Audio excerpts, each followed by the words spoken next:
só relembrar aqui algumas coisas todas da CPMI que a gente está acompanhando nessa cobertura especial aqui pela Jovem Pan. O Walter Delgatti Neto tem sim uma ficha criminal e é longa. Detalhe nessa questão é que o próprio Dantas trazia essa informação. Ele tem o hábito de mudar o depoimento dele, ou seja, o entendimento que ele tinha sobre determinada pergunta que se fazia lá atrás, ele muda o entendimento. Esse tipo de mudança de resposta numa entrevista normal é uma coisa. Num depoimento a uma CPI que tem poderes legais de justiça, é um órgão de investigação do Congresso Nacional, está escrito lá na Constituição, isso passa a ser falso testemunho também, mesmo na condição de testemunha. Outra coisa, ele deu um depoimento à Polícia Federal ontem também, nós noticiamos aqui. Se há contradições no que ele disse hoje, se há pormenores que ele não revelou aos policiais federais ontem, durante o depoimento, ali também há um complicador muito grande. Eu já disse aqui que falso testemunho dá de 3 a 6 anos, segundo a legislação brasileira, de reclusão. Mas quando é contra a administração pública, há um agravante, ou seja, a pena pode ser ainda maior. E o histórico do Walter Delgatti Neto, né, que tem ali estelionato, falsificação de documentos no histórico criminal dele, é ainda mais perigoso. O que chama a atenção é, obviamente, usar informações, conforme a gente viu durante o depoimento da manhã, em que ele respondeu a todos os deputados e senadores, os parlamentares governistas, ou seja, da esquerda, ele respondeu a todas essas questões, com muitos detalhes e tudo mais, e se recusar a responder até questões semelhantes, obviamente, com o entendimento dos parlamentares agora, da direita dos parlamentares de oposição. O porquê ele está usando essa estratégia, o Zé Maria trouxe agora há pouco essa informação, né? Essa estratégia foi feita pelos advogados, recebeu orientação para isso, só que há um entendimento muito claro. Ele muda a versão e se recusa a responder questões, bom, até por decisão do Supremo, ele está podendo permanecer calado e se negar a responder algumas questões, mas tudo isso pode ser usado contra ele também.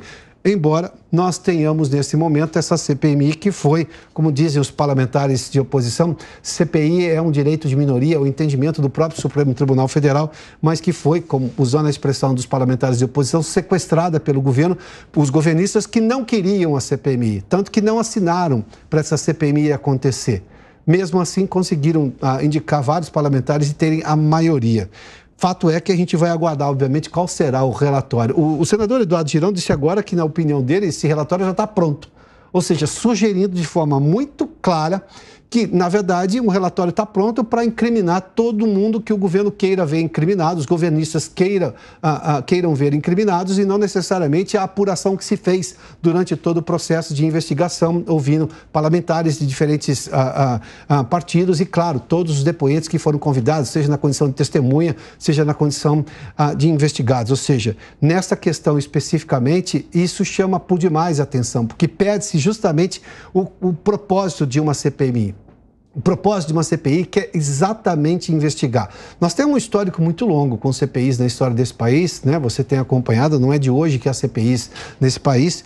E, obviamente, que quando se vê um desvirtuamento de uma CPI, isso chama atenção porque perde-se tempo, perde-se o dinheiro do contribuinte, perde-se a oportunidade de esclarecer. E, claro, tudo o que aconteceu no dia 8, quando a gente olha pelos fatos que aconteceram, tudo aquilo é deplorável e condenável, como já foi deplorado e como já foi condenado, né? Pela opinião pública, inclusive. Agora, por que aconteceu, como aconteceu, que é exatamente o propósito da CPMI, quem é que se omitiu no processo de proteger os prédios dos 3 poderes, por que houve essa omissão, a mando de quem estava envolvido, se de fato houve exatamente esse conluio para, digamos, criar uma narrativa. Bom, tudo isso era o objetivo dessa CPMI, tudo isso era objeto de investigação dessa CPMI e que a gente está vendo, pelo menos até agora, quando este depoente se recusa a responder de forma muito clara. Ele só diz que não vai responder e pronto, e fica calado quando parlamentares que têm, obviamente, prerrogativa para estarem ali,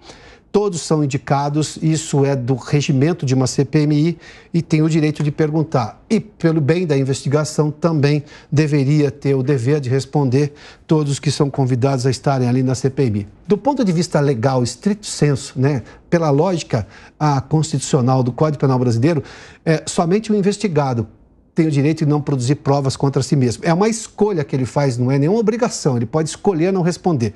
para testemunhas não havia esse entendimento. Desse último momento agora dessas CPIs, tem sido esse o entendimento do Supremo Tribunal Federal, que, como avançou e informou um pouco antes aqui o Zé Maria Trindade, no caso que pretendia a defesa do Walter Delgatti Neto de abandonar a CPI depois que os parlamentares governistas tinham feito as perguntas, algumas parecem até combinadas ali, tamanha rapidez com que ele respondeu, enfim, sem gaguejar, sem nada, o que é anormal num depoimento, tá? Num depoimento investigatório é muito anormal que o sujeito não tenha uma certa claudicância em responder em algum momento que ele pare para pensar. Mas, enfim, ele queria abandonar. Isso foi negado pelo Supremo Tribunal Federal. Vamos voltar à CPMI. Agora quem está falando é o presidente, que é exatamente quem está presidindo os trabalhos nesse momento. A critério da inscrição, senhor presidente, só para eu entender. O papel. O papel. Então, a primeira inscrição sempre é da oposição? É assim? O papel que me chegou aqui. Ah, entendido.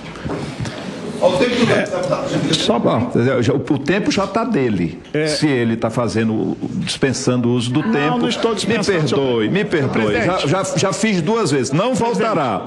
Não voltará. O tempo está contando, o tempo está com Vossa Excelência. Presidente, é só para esclarecer a Vossa Excelência que, como não membro, eu queria só entender algumas questões, mas tudo bem, o tempo já está contando, eu não vou pedir desconto de tempo não, senhor presidente. Fique calmo, por favor. Por favor. Presidente, eu gostaria, como não membro, de entender como esse requerimento e como o depoente está aqui, só para eu entender. Ele está como testemunha ou como investigado? Testemunha. Testemunha. Ótimo. Testemunha que eu entendo numa CPI não pode mentir. Correto, presidente? Correto? Estou correto ou estou errado? Uma testemunha pode vir numa CPI para mentir? Razoável que não. Não, sim ou não? Razoável que não. Ah, tá ok. Obrigado pela explicação, presidente. Mas, na verdade, eu me inscrevi, já que a testemunha não está respondendo na sessão da tarde, com muito respeito, eu venho a primeira vez na CPMI e espero que seja a última.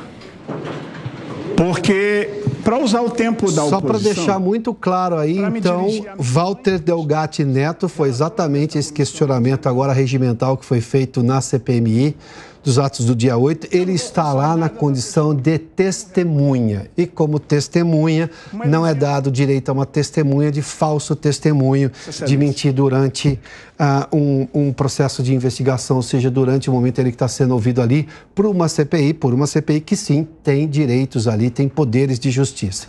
Ô Dantas, bom, esclarecido esse ponto, embora haja esse entendimento do Supremo Tribunal Federal de que ele poderia permanecer calado em algum momento, que é um direito que, na verdade, o direito dá apenas a investigados, mas não é essa a condição do Walter Delgatti Neto.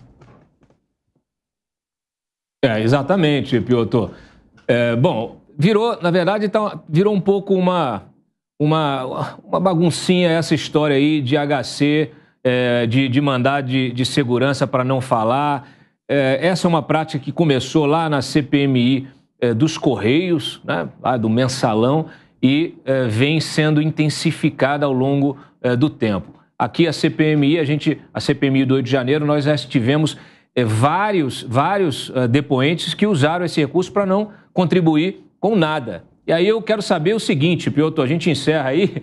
Eu quero saber, olhando para frente, o que vão fazer com o Gonçalves Dias, com o general G. Dias. Também vai à CPI? Vai ficar calado? Vai explicar? As coisas estão complicando para o lado dele. Saiu aí dias atrás a informação de que ele estava preocupado com o que poderia acontecer, né, no dia 8 ali, no domingo, aquele fatídico domingo. Ou seja, ele sabia do risco de invasões, porque o sistema de inteligência já sabia disso, já tinha informado todas as autoridades. Então, isso está complicando a vida do G. Dias, que ele disse outra coisa para a Polícia Federal, mas ele deve recorrer também ao Supremo para tentar ficar em silêncio, para não se autoincriminar.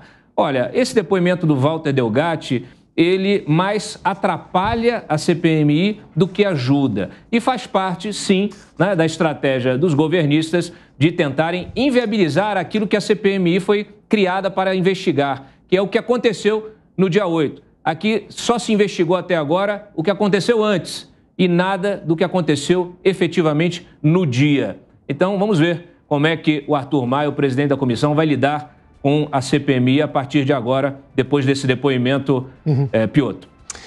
Cláudio Dantas, obrigado, viu? A gente vai encerrar já o prós e contras, só lembrando que o ministro Alexandre de Moraes incluiu ontem no Supremo Tribunal Federal o general G. Dias naquele inquérito que está investigando a atuação dos militares no dia 8. O general G. Dias, que é acusado de ter recebido todas as informações que poderiam, sim, evitar o que aconteceu, mobilizando as tropas para proteger todos os prédios. Ou seja, tudo aquilo que você viu que foi deplorável poderia ter sido evitado. Agora, por que ele fez isso?